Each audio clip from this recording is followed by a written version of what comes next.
The little Buddha studio में सुमन अग्रवाल जी आपको बहुत बहुत स्वागत है। जैसा कि हम सभी जानते हैं कि आप yoga master certified ministry of Ayush मंत्रालय से सर्टिफाइड मास्टर है आप योगा में, तो उसके विषय में बता सकते हैं या आयुष मंत्रालय के विषय में जो आयुष टर्म आता है उसका मतलब क्या होता है कुछ? धन्यवाद मनोज जी। आयुष ये एक एक्रोनिम है। इसका अर्थ होता है A stands for Ayurveda, Y stands for yoga and naturopathy, U stands for Unani, S for Siddha and H for homeopathy. ये हमारे इंडियन मेडिसिन सिस्टम है जिसको मिला करके एक हमारे सरकार का एक इनिशिएटिव है हेल्थ को प्रमोट करने के लिए, बीमारियों को रोकने के लिए, और यदि किसी कारण से बीमारी हो गई है तो वापस से हेल्थ को रिगेन करने के लिए ये उनकी तरफ से एक इनिशिएटिव है। तो आज हम लोग बातचीत करेंगे, बहुत सारे प्रश्नों के विषय में हम लोग बातचीत करेंगे कि बहुत सारे लोग ऐसा उनके मन में सवाल आता भी है, तो उसके जवाब के हम लोग विषय में बातचीत करेंगे।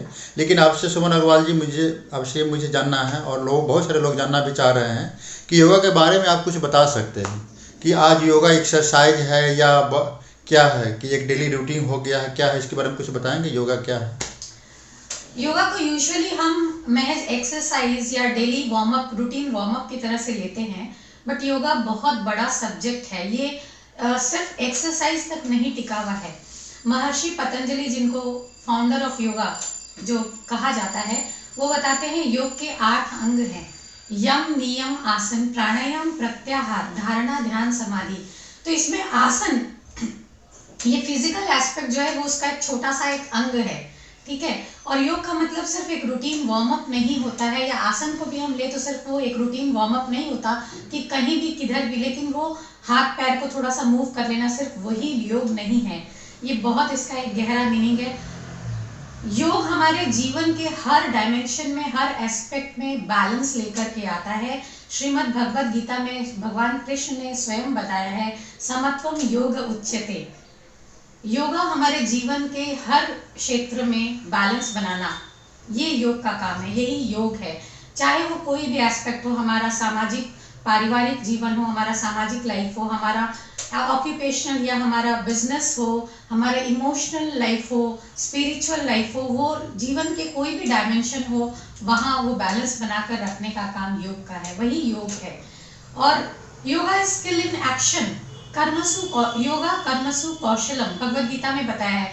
तो आज हमारे टारगेट्स होते हैं पर हम अचीव नहीं कर पाते। हमारे जो उसके लिए जो प्रयास होता है, जो एक्शन होता है, उसमें स्किल नहीं हो पाने की वजह से या एनर्जी कम होने की वजह से हम अपने टारगेट को अचीव नहीं कर पाते। तो ये एनर्जी को अपलिफ्ट करने का काम योग से होता है, योग के माध्यम से हम कर सकते हैं। और योग से ही हमारे कर्म में स्किल, कुशलता आती है। ऐसे अलग अलग स्पिरिचुअल मास्टर्स ने अलग अलग परिभाषा दी है। बेसिकली योग से हम मन को शांत करते हैं, छोटे छोटे से स्किल से हम मन को स्टेबल और काम करते हैं। क्योंकि आपने सुना भी होगा कि मन के जीते जीत है और मन के हारे हार। तो जब हम अपने मन को अपने कंट्रोल में, वश में करते हैं, तो फिर हम चाहे जो कर सकते हैं। अच्छा, ये बताइए सुमन अग्रवाल जी कि योग यानी कि योगा बीमारी से कैसे कनेक्ट है? अगर कोई योगा करता है तो कितना उसको स्वास्थ्य में हेल्पफुल होता है, या उसको क्या अलग से कोई मेडिसिन लेने की भी ज़रूरत नहीं पड़ेगी? इसके विषय में कुछ बता सकते हैं? बहुत सारे लोग ऐसे सवालों को जवाब जानना भी चाहते हैं, और बहुत सारे मेरे दर्शक हैं जो सुनना और देखना भी पसंद करना चाहते हैं, तो इसके विषय में कुछ बता सकते हैं आप? बिल्कुल, योग हेल्थ को ही प्रमोट करने के लिए है। हमें खुद को हेल्दी बनाए रखने के लिए ही योग के सहारे की ज़रूरत होती है। और ये हेल्थ को मेंटेन करने के लिए, जहाँ तक आपने दवाई की बात की, ऐसा नहीं है कि दवाई नहीं लेना या दवाई का कोई इम्पोर्टेंस नहीं है। जब दवाई की ज़रूरत है वो लेने की ज़रूरत है। पर बहुत बार आपने सुना होगा, देखा भी होगा कि दवाई लेते लेते भी ठीक नहीं होता। फॉर एग्जाम्पल, डायबिटीज़ अगर हो जाता है किसी को, वो दवाई लेते हैं और जीवन भर लेते रहते हैं, फिर भी उनका डायबिटीज़ ठीक नहीं होता। तो क्या दवाई गलत है या दवाई नहीं लेना चाहिए? ऐसा है नहीं, दवाई तो गलत नहीं है, पर कहीं कुछ तो गड़बड़ है, शायद वो ठीक से काम नहीं कर रही। तो उस दवाई को भी ठीक से काम करती रहे, उसके लिए हमें अपने जीवन में योग को अप्लाई करना बहुत ज़रूरी है। योग के थ्रू, जैसे आपने पूछा कि क्या बीमारियों को हम रोक सकते हैं, बहुत सारी बीमारियां जो हमारे लाइफस्टाइल से कनेक्टेड होती है, हमारी जीवन शैली से कनेक्टेड होती है, उनको हम जरूर रोक सकते हैं, और उनको अगर हो भी गई है तो ठीक कर सकते हैं। और जो हम मेडिसिन ले रहे हैं वो भी ठीक तरह से काम करे, उसके लिए भी योग की ज़रूरत हमें पड़ती है। एक छोटा सा एग्जांपल देती हूँ। मान लो कि आपको विटामिन B12 की कमी हो गई है आपके बॉडी में, तो आप उसके लिए कैप्सूल ले रहे हो, या आप अपने भोजन को इस तरह से आपने एडजस्ट किया है कि उसमें जिसमें विटामिन B12 ज़्यादा है आप वो भोजन ले रहे हैं, फिर भी वो काम नहीं कर रही दवाई या भोजन, आप अच्छा भोजन खा रहे हो। क्यों हो सकता है? क्योंकि विटामिन B12 को एब्जॉर्ब करने के लिए हैप्टोकोरिन की जरूरत होती है, जो हमारे सलाइवा में, हमारे मुंह में जो लार मिलता है, बनती है, उसमें मिलता है। अगर वो प्रॉपरली नहीं बन रहा तो वो विटामिन B12 के कैप्सूल्स भी काम नहीं करते। तो ये सब छोटी छोटी सी चीजें हैं जिनको हम जान करके और अपने जीवन में योग को अप्लाई करके, अब योग कैसे हेल्थ से कनेक्टेड है, हम समझते हैं कि सिर्फ हमारा अगर शारीरिक स्वास्थ्य है, बॉडी का फिजिकल हेल्थ है तो हम हेल्दी हैं, ऐसा नहीं है। हमारा मन भी हेल्दी रहे, ये बहुत जरूरी है। तो ये दोनों का बैलेंस बना के रखना, जैसे एक साइकिल के दो पहिए होते हैं, वो दोनों ही अगर सामंजस्य के साथ समन्वय से चले तब वो साइकिल हमारी ठीक तरह से चलती है। वैसे ही हमारे शरीर और मन दोनों को बैलेंस बना के रखना और दोनों को स्वस्थ रखना, उन दोनों के स्वास्थ्य की योग का पर्पस यही है। बहुत बार ऐसा होता है कि प्रॉपर और ट्रेंड वे में योग का अभ्यास करने से अगर पहले से मेडिसिन चल भी रही होती हैं तो वो धीरे धीरे कम होकर बंद हो जाती है। लेकिन इसके लिए कंडीशन ये है कि आप कमिटेड होकर, डेडिकेटेड होकर, और साथ में आपको बहुत पेशेंस की, धीरज की जरूरत है, क्योंकि ये टाइम लेता है। तो आपकी मेडिसिन बंद भी हो सकती है, पर ऐसा हो ये जरूरी नहीं है, ये आप पर डिपेंड करता है आप कितने कमिटेडली करते हैं। शुभन अग्रवाल जी, आप एक चीज़ बताइए कि जैसा कि आपने मेडिटेशन टर्म का भी यूज किया है योगा के साथ, तो मेडिटेशन वगैरह भी आप सिखाती हैं? कोई अगर मेडिटेशन करना चाहे तो उनको कितना बेनिफिट मिलता है मेडिटेशन से, कुछ बता सकते हैं इसके विषय में? बिल्कुल सिखाते हैं, और मेडिटेशन के अनलिमिटेड बेनिफिट्स हैं। मेडिटेशन बहुत ज़रूरी है। आज की लाइफस्टाइल हमारी जो हो गई है, हर किसी के लिए ज़रूरी है। देखिए, आज जो हमने ये अभी बीमारियों की बात की या स्वास्थ्य की हमने बात की, अधिकांश बीमारियां हमें स्ट्रेस की वजह से होती हैं। दो तरह की बीमारी अगर हम देखें तो सोमैटिक और साइकोसोमैटिक। कुछ अगर चीज़ों को अगर हम छोड़ दें स्पेसिफिक, जैसे कि अगर आपका कोई एक्सीडेंट हो गया है, चोट लग गई है, हड्डी में फ्रैक्चर आ गया है, या फिर डिलीवरी हुई है, ये ऐसी चीज़ों को अगर हम छोड़ दें तो बाकी 90% या उससे भी ज़्यादा बीमारियां साइकोसोमैटिक यानी कि हमारे मेंटल स्टेट से कनेक्टेड होती हैं। और इसका रीज़न बहुत एक मेजर रोल प्ले करता है स्ट्रेस। ये स्ट्रेस को ठीक करने का, उसको मैनेज करने का सिर्फ तरीका जो है वो है ध्यान, मेडिटेशन। मेडिटेशन के माध्यम से हम स्ट्रेस को कम कर सकते हैं, खत्म कर सकते हैं, एटलीस्ट मैनेज कैसे करना है, हैंडल कैसे करना है, ये हम सीख सकते हैं बहुत इजी वे में। हर किसी को, हर उम्र के व्यक्ति को मेडिटेशन करना चाहिए। अगर हम थोड़ा अपने चारों तरफ देखें तो आज कितना वायलेंस हो गई, हिंसा चारों तरफ फैली हुई है, करप्शन जगह जगह पर है, कितने जगह जगह क्या क्या हो रहा है, दंगे फसाद और सब कुछ। ये सब जो हो रहा है वो स्ट्रेस की वजह से या इग्नोरेंस की वजह से, अज्ञानता की वजह से हो रहा है। या अगर हम इसको ऐसे समझ सकते हैं कि ये कुछ एडिक्शंस है, जैसे कि अल्कोहल, उसकी वजह से भी बहुत सारे काम हो रहे हैं। पर ये सब जो हो रहा है स्ट्रेस, इसके रूट कॉज में हम देखते हैं अगर तो ये स्ट्रेस है, तनाव है, ठीक है, और डिप्रेशन चारों तरफ जो फैल रहा है, इसको कम करने का इसको एक ही तरीका है, वो है ध्यान। ध्यान के द्वारा हम अपने मन को शांत करते हैं, स्ट्रेस को बाहर निकालते हैं, और जितने नेगेटिव थॉट्स, इमोशंस है उसको बाहर निकालते हैं, अपने इमोशंस को बैलेंस करते हैं। इस तरह से हम मेडिटेशन के द्वारा, मेडिटेशन में जब डीप मेडिटेटिव स्टेट में होते हैं और इंटरनल हीलिंग होती है, तो ये हमारी कॉन्शियसनेस, हमारी चेतना के अलग अलग स्तर पे हीलिंग होती है। हमारे सिर्फ बॉडी और माइंड की नहीं बल्कि इंटेलेक्ट की भी हीलिंग होती है। चेतना के अलग अलग स्तर पे हीलिंग होकर के हम पूरी तरह से हेल्थ को, जो कंप्लीट हेल्थ, कंप्लीट वेलबीइंग है, उसको अटेंड कर सकते हैं। तो शुभन अग्रवाल जी, ये बता सकते हैं कि योगा किन किन उम्र के लोगों को करना चाहिए और क्यों करना चाहिए, उसके विषय में बता सकते हैं? हम ऐसा समझते हैं कि जब कोई बीमारी आ जाती है तब हमें उसका उपचार करना चाहिए, पर आयुर्वेद कहता है कि स्वस्थ्य से स्वास्थ्य रक्षणम, आतुरस्य विकारस्य प्रशमनञ्च, यानी कि जो स्वस्थ हैं उनके स्वास्थ्य की रक्षा करना हमारा पहला काम है। और अगर किसी कारण से स्वास्थ्य में कोई इम्बैलेंस आ गया है, यानी डिजीज हो गए हैं, तो फिर उनको हेल्प करना ताकि वो अपने स्वास्थ्य को वापस उपलब्ध हो सके, वापस प्राप्त कर सके। तो इसलिए योग हर उम्र के व्यक्ति को करना चाहिए, और regardless of whether the person is healthy और अनहेल्दी, अगर वो स्वस्थ है या स्वस्थ नहीं है, दोनों ही केस में हर किसी को करना चाहिए, क्योंकि आज स्वस्थ है कल रहेंगे या नहीं रहेंगे इसकी कोई गारंटी नहीं है। तो योग ही एक वो तरीका है, वही साधन है जिससे हम अपने स्वास्थ्य को हमेशा बनाए रख सकते हैं। इसीलिए योगा करना हम सभी के लिए बहुत आवश्यक है। जैसे श्रवण अग्रवाल जी, क्वेश्चन एक और आ रहा है कि आजकल हमारे बच्चे हैं या युवा वर्ग हैं, वो तो ऑलरेडी फिट रहते हैं क्योंकि न्यू एज में रहते हैं, तो उनको बहुत सारी दिक्कतें नहीं आती रहती, लेकिन आज उसके लाइफ में तो बहुत सारी दिक्कतें आ रही हैं, तो उनको योगा करना चाहिए, क्यों करना चाहिए? बहुत ज़रूरी है आज हमारे युवा वर्ग के लिए योगा करना। जो आप कह रहे हैं, ऐसे हमें लगता है बहुत बार कि वो फिट हैं या हेल्दी हैं, पर अगर हम अपने आसपास देखें तो स्ट्रेस चारों तरफ से इस तरह फैला हुआ है, एंजाइटी और डिप्रेशन, और आज के हमारे युवा वर्ग में सुसाइड रेट्स इतनी ज़्यादा बढ़ रही हैं, उनके ऊपर इतना प्रेशर है, अपने स्टडीज़ का प्रेशर, करियर का प्रेशर, पेरेंट्स की तरफ से प्रेशर, पीयर प्रेशर, फ्रेंड्स का, हम हर तरह का प्रेशर उनके ऊपर इतना है, इमोशनल टर्बुलेंस इतना ज़्यादा हो गया है, और अपने मन को शांत करने के लिए, वो मेंटल हेल्थ को रीगेन करने के लिए, मेंटल बैलेंस बना के रखने के लिए, और साथ ही साथ फिजिकल फिटनेस के लिए भी, यूथ के लिए भी योगा करना बहुत ही आवश्यक है। आज का यूथ हमारा कितना स्ट्रगल कर रहा है। अगर हम लड़कियों की बात करें, आज 12, 13, 14, 15 साल की लड़कियां भी कितना संघर्ष कर रही है। पीसीओएस की प्रॉब्लम प्राय हर 4 में से 3 लड़कियों को मिल रही है। ये उनके हार्मोन्स में इम्बैलेंस होने की वजह से, ये बेसिकली एक मेटाबॉलिक सिंड्रोम है, ठीक है। इसको भी हम अपने लाइफस्टाइल में चेंज करके, ये सिर्फ मेडिसिन से ठीक नहीं किया जा सकता है। जो मंथली साइकिल्स में, लड़कियों की मंथली साइकिल्स में इरेगुलरिटीज आ रही हैं, उनके मेल हार्मोन्स ज़्यादा बन रहे हैं, कभी उनके पिंपल्स हो जा रहे हैं चेहरे पर, उनके यूट्रस में सिस्ट बन जा रहा है।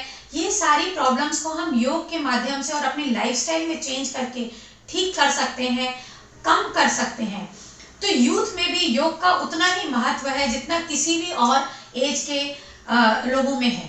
अच्छा श्रवण अग्रवाल जी, एक और अहम सवाल है, जो बहुत एजेड हो गए, जिनकी अवस्था हो गई है, योग का बहुत ऐसा आसन है जो वो नहीं कर पा रहे हैं, तो उनको आप कैसे हेल्प करते हो कि वो आसन कर सके, या कुछ और तरीका हो सके जो उनसे हेल्थ से रिलेटेड या उनकी समस्या से रिलेटेड आसन हो जो आसानी से कर सके, तो उसके विषय में कुछ बता सकते हैं आप? जी हाँ, बिल्कुल। ये एक मिथ है जो हम समझते हैं कि बहुत डिफिकल्ट आसन या पॉस्चर्स करने से ही हम अपने हेल्थ को बना के रख सकते हैं। ऐसा बिल्कुल भी नहीं है। हमें अपनी हेल्थ के लिए बहुत डिफिकल्ट आसन या पॉस्चर्स बनाने की बिल्कुल कोई आवश्यकता नहीं है। बहुत सिंपल से पॉस्चर्स भी होते हैं, और जिनकी उम्र हो चुकी है या अगर उम्र नहीं भी हुई है पर किसी कारण से वो ऐसा नहीं कर पा रहे हैं, तो सिंपल और सूक्ष्म व्यायाम भी होता है उनके लिए, वो हम कर सकते हैं, जो हम बैठ करके भी, लेटे रह करके भी किया जा सकता है, खड़े खड़े भी किया जा सकता है, बिना ज़्यादा शरीर पर हम जोर डाले कर सकते हैं। इसके अलावा और बहुत सारी चीज़ें होती है, जैसे मुद्रा होती है, प्राणायाम होता है, और हमारे हाथों में बहुत, जैसे ये पूरे हमारे हाथों की हथेलियाँ और पैरों के तलवे, ये हमारे पूरे शरीर को रिप्रेजेंट करती है। तो कुछ पॉइंट्स होते हैं यहाँ पर जो हमारे शरीर के अलग अलग अंगों से कनेक्टेड होते हैं, उनको स्पेसिफिक तरीके से अगर हम प्रेशर डालते हैं तो भी हम अपनी हेल्थ को बनाए रख सकते हैं। ऐसी बहुत सारी चीज़ें होती हैं, तो ये सारी चीज़ों को जिसको जो ज़रूरत हो वो हम उनको बताते हैं, और उसको अपना करके वो बिल्कुल हेल्दी रह सकते हैं, और योग के द्वारा हम उनकी हीलिंग करते हैं। जैसे श्रवण अग्रवाल जी भी आपने एक टर्म यूज किया है, हीलिंग शब्द आपने बोला है, और इससे मेरे मन में एक इमीडिएटली एक क्वेश्चन बन गया है कि योगा से हीलिंग का क्या कनेक्शन है, क्या संबंध है, और हीलिंग शब्द आपने जो यूज किया है इसका विशेष मतलब क्या होता है, मीनिंग क्या होता है? हमारे बहुत सारे दर्शक जानना चाहेंगे कि योगा से हीलिंग का क्या कनेक्शन है, प्लीज आप बता सकते हैं उसके विषय में? हीलिंग का अर्थ होता है चिकित्सा या उपचार। तो जैसे अगर हमें कोई बीमारी या कुछ प्रॉब्लम्स, हेल्थ हजार्ड्स आते हैं, तो हम मेडिसिन लेके अपनी चिकित्सा या उपचार करते हैं डॉक्टर्स की हेल्प से, वैसे ही हम योग के द्वारा भी हीलिंग यानी कि अपने उपचार कर सकते हैं। योग का बहुत ही तरीका होता है, बहुत सारे ऐसे जिनके बारे में हमें पता भी नहीं होता साधारणतः। हमारे इंटरनल ऑर्गन्स जो होते हैं, सेल्स होती है, टिश्यू होती है, ऐसा कोई अंग नहीं है जहां हमें योग के द्वारा हम उसकी हीलिंग नहीं कर सकते। और योग का मतलब सिर्फ महज एक्सरसाइज या हाथ पैर ऐसे हिला देना नहीं होता है, वो बिल्कुल एक प्रॉपर वे में टेक्निक के साथ किया जाता है। और जब हम वो आसन या वो टेक्निक करते हैं, मतलब प्राणायाम सांसों के द्वारा करते हैं या कोई स्पेसिफिक मुद्रा हाथों के कुछ जेस्चर्स बना करके करते हैं या अलग अलग जो हम नॉन मेडिसिनल थेरेपीज के साथ अगर वो करते हैं, तो उनकी हेलिंग यानी कि उनका जो स्वास्थ्य गड़बड़ हो गया है वो वापस धीरे धीरे, पहले तो वो और गड़बड़ होना बंद हो और डिटेरियोरेट ना हो, उनकी अवस्था और खराब ना हो, और फिर धीरे धीरे धीरे वो अपने स्वास्थ्य को, हेल्थ को वापस रीगेन करें। इस तरह से हम उनकी हीलिंग करते हैं। बहुत एक डीप हीलिंग, जो हम बाहर की हीलिंग की बात करते हैं, पर बहुत डीप इंटरनल हीलिंग, जैसे कि हमारे अंदर ऑर्गन्स जो है उनको अगर ठीक करना होता है तो सर्जरी की जाती है या लेजर रेस के द्वारा उनका उपचार किया जाता है, वैसे ही हम योग के द्वारा जब गहरे ध्यान की स्थिति में होते हैं, मेडिटेशन जिसका हम सब नाम जानते हैं, तो जब डीप मेडिटेटिव स्टेट में हम होते हैं तो वो लेजर रेस की तरह हमारे अंदर वो काम करता है और ऑटोनोमस, मतलब अपने आप वो हीलिंग होती है। तो इस तरह से हम योग के द्वारा हीलिंग कर सकते हैं। जगह जिम खुल गए। हाँ, एक मेरे मन में और एक सवाल आ रहा है कि योगा को क्यों चुनना चाहिए, क्योंकि आजकल हर गली मोहल्ले, हर चौराहे, हर मार्केट में जिम की फैसिलिटी अवेलेबल हो गई है, तो योगा को हमें क्यों चुनना चाहिए, कितना बेनिफिट हम लोगों के लिए जिम के तुलना में? जी, वैसे तो किसी चीज का किसी और के साथ कंपैरिजन नहीं करना चाहिए, पर आपने जिम की बात की तो मैं आपसे जानना चाहूंगी, बताइए जब हम 1 घंटे जिम में हम प्रैक्टिस करते हैं और उसके बाद हमें कैसा अनुभव होता है? कुछ देर जिम तो करते हैं, आधा 1 घंटा जो भी करते हैं, उसके बाद टायर्ड हो जाता है तो आदमी को रेस्ट करने का मन करता रहता है। जिम से ऐसा हमने फील भी किया, हमने कई बार जिम गया भी है, तो शुरू में अच्छा लगता है करने में, जब कुछ देर करने के बाद कुछ मिनट से घंटे का आधा घंटा करते हैं तो उसमें टायर्ड हो जाते हैं, एनर्जी लॉस होने से फिर मन करता है कि टायर्ड करें, तो इसमें जिम से ये मुझे हमने फील किया है। बिल्कुल ठीक बता रहे हैं आप। तो आप जिम जाते हैं, जो भी जिम जा रहे हैं उनका पर्पस क्या है? क्या वो रिलैक्स करने के लिए जा रहे हैं या टायर्ड होने के लिए जा रहे हैं, थकान के लिए जा रहे हैं? ऑब्वियसली हम रिलैक्सेशन के लिए जा रहे हैं। अच्छा, जिनका पर्पस है कि उनको 6 पैक्स या कुछ बनाना है या अपना मसल्स बिल्डअप करना है, वो स्पोर्ट्स में है या जिम्नास्टिक में है या कुश्ती उनको लड़नी है, वो अगर जिम जा रहे हैं, यहाँ तक बात समझ में आती है। पर उनके लिए भी रिलैक्सेशन की उतनी ही जरूरत है जितनी बाकी लोगों के लिए। और बाकी लोग जो जिम जा रहे हैं, जैसा आपने बताया कि करके थक जाते हैं, सारे लोग ही थक जाते हैं, तो पर्पस क्या है हमारा? बॉडी और माइंड को रिलैक्स करना। लेकिन हम जिम करके या कोई भी और तरीके से भी अगर हम और थक जा रहे हैं, रिलैक्सेशन की जरूरत हो रही है, तो इसका मतलब कहीं ना कहीं पर्पस डिफीट हो रहा है, पूरी तरह से सॉल्व नहीं हो रहा। जबकि जब हम योग प्रैक्टिस करते हैं, योगा से हमारा जहां फिजिकल फिटनेस तो आता ही है, साथ साथ में मन भी, शरीर और मन दोनों ही विश्राम की अवस्था में जाता है। यानी कि आपको बॉडी में डायनेमिज्म, एनर्जी, आप एनर्जेटिक फील करते हो और साथ साथ आपका मन शांत होता है, स्टेबल होता है, काम होता है। दोनों चीजें हमें एक साथ मिलती है। जो बेनिफिट्स हमें जिम या एक्सरसाइज या कहीं और करके फिजिकल के रूप में मिलती है, फिजिकल फिटनेस के रूप में मिलती है, वो सारी चीजें और उससे बेहतर हमें योग करके मिलती है। हमारा ब्लड सर्कुलेशन अच्छा होता है, हमारे सारे systems, digestive system, respiratory system, हमारा नर्वस सिस्टम, ये अच्छा बनता है। हमारा हार्मोनल जो इम्बैलेंसेस है वो ठीक होते हैं, हार्मोन्स का सिक्रीशन अच्छा होता है, मसल्स भी बिल्डअप होते हैं, टोन्ड अप होते हैं। एजिंग का एक फैक्टर जो आ रहा है आज छोटी उम्र में ही, जैसे वृद्ध हो गए या बुढ़ापा आ रहा है, ऐसा एक लग रहा है, रिंकल्स आ जाते हैं चेहरे पर या मसल्स में, स्किन में झुर्रियां आ जाती है, लूज हो जाते हैं, वो योग करने से टोन्ड अप रहता है। तो ये सारे बेनिफिट्स तो हमें मिलते ही हैं। इसके साथ साथ हमारा मन बिल्कुल शांत होता है और जो स्ट्रेस है, एंजाइटी है, डिप्रेशन है, वो धीरे धीरे धीरे निकलता है, हमारी डिसीजन मेकिंग एबिलिटी बढ़ती है। ऐसे बहुत सारे बेनिफिट्स हैं, हमें बिल्कुल क्लैरिटी आती है कि हमें जीवन में आगे करना क्या है, कैसे टारगेट्स को अचीव करना है। तो योग के अनकाउंटेबल, इनफाइनाइट बेनिफिट्स हैं। तो योग करने से ये हमें सारे बेनिफिट्स मिलते हैं। हर दिन हमें अपने जीवन का कुछ समय योग के लिए जरूर निकालना चाहिए। अच्छा, जैसा आपने अभी बोला है कि हर व्यक्ति को योगा करने के लिए कुछ न कुछ समय देना चाहिए, अपने लाइफ को बेटर करने के लिए, स्ट्रेसफुल फ्री होने के लिए उससे, तो आप जिनका बिजी शेड्यूल है, ऑफिस है, जिनका कारोबार है, उनके पास टाइम नहीं है, तो उनको आप क्या कहना चाहेंगे, उनको क्या कैसे योगा करना चाहिए, बता सकते हैं उसके विषय में? देखिए, जो जितना व्यस्त है उसे उतने ज्यादा ही मेडिटेशन की या योग की जरूरत है अपने जीवन में, क्योंकि आप जितना व्यस्त है, आपके ऊपर काम का प्रेशर जितना ज्यादा है, उतनी ज्यादा आपको एनर्जी की भी जरूरत होती है, और वो एनर्जी आपको आपके फूड और रेस्ट के अलावा योग से मिलता है। ठीक है, और अगर आपके ऊपर प्रेशर बहुत ज्यादा है, आप बहुत ज्यादा बिजी हैं, आपके ऊपर स्ट्रेस लेवल उतना ही बढ़ा हुआ है, तो वो स्ट्रेस से आपको कम करने के लिए या खत्म करने के लिए, एटलीस्ट आप उस स्ट्रेस को हैंडल कर सके, मैनेज कर सके, मेडिटेशन की उतनी ही ज्यादा जरूरत है। तो ये जरूरी नहीं है कि हम घंटे 2 घंटे 4 घंटे रोज दें, पर कुछ समय हमें जरूर देना चाहिए। आप अपने बिजी शेड्यूल में, अगर आप, जैसा आपने बोला कि अगर जॉब में या बिजनेस में या कुछ भी है, तो आप अपने वर्किंग प्लेस से भी कुछ समय निकाल करके वहां पर ध्यान कर सकते हैं या योग। वो उसके लिए हम आपको बताएंगे कि कैसे करना है, और हम समय जरूर ही निकालना चाहिए। जैसा कि सुब्रना अग्रवाल जी आपने बताया कि योगा का अनलिमिटेड बेनिफिट्स है, तो ऐसे बहुत सारे लोगों के मन में सवाल उठता है और जानना भी चाहते हैं हमारे श्रोता वगैरह कि क्या इसका कुछ या हार्मफुल भी एस्पेक्ट हो सकता है, पहलू, अगर इसके विषय में कुछ बता सकते हैं आप? बहुत ही बढ़िया सवाल है, उम्दा प्रश्न है ये। अगर एक शब्द में कहूँ तो ऐसे इसका उत्तर होगा कि नहीं, कोई हार्मफुल इफेक्ट्स नहीं है, पर इसको थोड़ा और समझते हैं। ये हार्मफुल भी हो सकता है। कब? जब आप अगर प्रॉपर वे में नहीं कर रहे हो, तो ट्रेंड वे में नहीं कर रहे हो, या किसी एक्सपर्ट के सुपरविजन में नहीं कर रहे हैं। जैसे बहुत बार होता है कि हम किसी कहीं देख कर, सुन करके या पढ़ करके या यूट्यूब फेसबुक में देख करके, इट इज़ नॉट कि हम कहीं ऐसे भी कहीं भी हाथ चला दें, हाथ पैर चला दें। ये बिल्कुल आपके शरीर के, आपके मन की स्थिति को समझकर और आपके लिए बिल्कुल स्पेसिफिक होता है। यहीं पर हम योगा इंस्ट्रक्टर्स, ट्रेनर्स और योगा मास्टर्स का रोल आता है। आपको बिल्कुल किसी के सुपरविजन में ही ये करना होता है, और जब आप किसी के सुपरविजन में करते हो, एक्सपर्ट के, तब योग के सिर्फ बेनिफिट्स ही बेनिफिट्स हैं।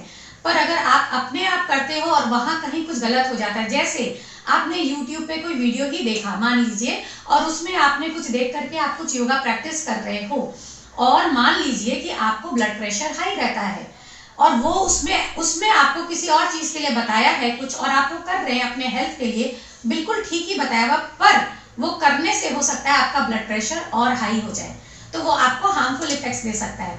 तो बिल्कुल ये अपने शरीर की जो स्टेटस है, जो स्थिति है, क्या हमारी शरीर कितना स्वस्थ है या क्या प्रॉब्लम्स है, उसको समझ करके करना है। एक ही साइज का जूता हर कोई व्यक्ति नहीं पहन सकता, हर किसी का साइज अलग होता है। वैसे ही हर किसी के लिए योग का तरीका, और अगर हम पोस्चर्स, आसन की बात करें या प्राणायाम की बात करें, हर तरीका अलग अलग है। अच्छा सुब्रना अग्रवाल जी, बताइए कि आपके पास जो योगा का जो भी ज्ञान है, आपने बहुत अच्छे से बताया, समझाया भी, बहुत सारे पहलुओं पर आपने अच्छे से फोकस भी किया, लोगों को समझाने की पूरी कोशिश की है आपने इस वीडियो में और इस द लिटिल बुद्धा स्टूडियो में। आइए बता सकते हैं कि आपके पास जो योगा का जो ज्ञान है, उसको कहीं से भी, पूरी दुनिया से यानी वर्ल्ड से लोग कैसे बेनिफिट उठा सकता है, उसका तरीका क्या हो सकता है, उसके विषय में बता सकते हैं? बिल्कुल, हमारी क्लासेस ऑनलाइन और ऑफलाइन दोनों तरीके से ही होती है। ऑफलाइन क्लासेस करने के लिए आप नीचे कॉन्टेक्ट जो है वहां पर आ सकते हैं, और ऑनलाइन के माध्यम से पूरी दुनिया से, कोई आप किसी भी कोने में हो, आप वहां से बैठ करके ही ये प्रैक्टिस कर सकते हैं हमारे साथ, और अपने स्वास्थ्य को बेहतर बना सकते हैं, अपने जीवन को बेहतर बना सकते हैं। जैसे सुब्रना अग्रवाल जी आपने बताया कि ऑनलाइन ऑफलाइन दोनों क्लास आप लेती हैं योगा का, तो ऑनलाइन क्लास कितना इफेक्टिव होता है और कब से ले रही हैं आप? लोगों को ऑनलाइन के माध्यम से योगा सिखा रही हैं, उनके विषय में बता रही हैं। बिल्कुल, ऑनलाइन क्लासेस भी बहुत इफेक्टिव होती हैं। हमें बहुत बार ऐसा लगता है कि ऑफलाइन ही ज़्यादा इफेक्टिव होती है, ऑनलाइन नहीं, पर ऑनलाइन क्लासेस भी उतनी ही इफेक्टिव होती है। दोनों की अपने अपने एडवांटेजेस हैं। ऑनलाइन से आप दुनिया के किसी भी कोने से बैठ करके हमसे संपर्क कर सकते हैं। अभी आप जो ये वीडियो देख रहे हैं, ये भी तो जितने भी साधक, योगीज या दर्शक ये देख रहे हैं, जिन तक भी ये पहुंच रही है मेरी आवाज़, ये ऑनलाइन ही तो है, ये वर्चुअल ही तो है। यूट्यूब, फेसबुक के माध्यम से, इंस्टाग्राम के माध्यम से या व्हाट्सएप के माध्यम से, ये सब कुछ सारी क्लासेस ऑनलाइन ही तो हैं। लेकिन पहले हमने कभी इस बारे में सोचा नहीं, जब तक कि कोविड नहीं आया था। पर जब कोविड आया, तब क्या हमारे पास ऑफलाइन का ऑप्शन था? नहीं था। तब किसी ने ये सवाल नहीं उठाया कि क्या ऑनलाइन क्लासेस, किसी भी, हमने बिजनेस किया ऑनलाइन, स्टडीज हुई ऑनलाइन, हर काम हमारा ऑनलाइन होता था। तो हम योगा के बारे में ही जब सोचते हैं तो क्यों ऐसा प्रश्न आता है कि क्या ये ऑनलाइन क्लासेस इफेक्टिव होती है? बिल्कुल इफेक्टिव होती है। मैंने ये ऑनलाइन क्लासेस, हालांकि मैंने भी पहले नहीं सोचा था, हम ये ऑफलाइन क्लासेस पहले लेते थे, पर जब कोविड आया उसके बाद से हमने ऑनलाइन क्लासेस स्टार्ट किए। और कोविड के दौरान हमने बहुत सारे ऑनलाइन वर्कशॉप्स लिए, घर घर बैठकर, मतलब लोगों तक पहुंचे जो कोविड में जूझ रहे थे, जिनकी तबीयत खराब थी। यहाँ तक कि हॉस्पिटल से भी लोगों ने ये वर्कशॉप्स किए, उनको ये प्रोग्राम्स, मतलब कैसे ब्रीदिंग, डॉक्टर्स ने कहा इम्यूनिटी बूस्ट करना होगा, प्राणायाम कीजिए, ब्रीदिंग एक्सरसाइज कीजिए, लंग्स की कैपेसिटी को बढ़ाइए, वो कैसे करना है। जिस वक्त मेडिसिन काम नहीं कर रही थी, डॉक्टर्स की भी फेल हो रहे थे, मेडिकल साइंस एक बार फेल हो गया था, समझ नहीं पा रहे थे कि ये नई बीमारी क्या ही है, उस वक्त योगा बहुत हेल्पफुल रहा। और उस वक्त हमने सिखाया कि कैसे प्राणायाम करना है, कैसे योग के मार्फत हम अपने इम्यूनिटी को बूस्ट कर सकते हैं, कैसे अपने लंग्स की कैपेसिटी को बढ़ा सकते हैं। और बहुत बहुत लोगों ने, दुनिया के कोनों कोनों से लोगों ने इसका बेनिफिट उठाया और वो ठीक भी हुए और उनकी इम्यूनिटी स्ट्रांग भी हुई और आज वो बहुत अच्छा कर रहे हैं। तो आप ये बताइए कि आप योगा से वगैरह सिखाती हैं, तो आपसे कोई अगर जुड़ना चाहे, कांटेक्ट करना चाहे, संपर्क करना चाहे, तो कैसे कर सकते हैं? उसका प्रोसेस वगैरह क्या है? हाँ, आप फोन के माध्यम से कॉल करके या व्हाट्सएप के माध्यम से या मैसेज के माध्यम से, एसएमएस के माध्यम से आप कांटेक्ट कर सकते हैं। डिटेल्स आपको दे दी जी। तो फ्रेंड्स, मैं आपको डिस्क्रिप्शन बॉक्स में उनका कॉन्टैक्ट, डिस्प्ले पर नंबर है, उनसे सारी जानकारी आप ले सकते हैं। प्लीज़ आप इनके एक बार कॉल कीजिएगा, सारी जानकारी आपको मिलेगी। थैंक यू सुमन अग्रवाल जी, आपको द लिटिल बुद्धा स्टूडियो में आप एक नई जानकारी दी योगा के बारे में, नई चीज़ों के विषय में आपने बताया, समझाया। आपको बहुत बहुत धन्यवाद।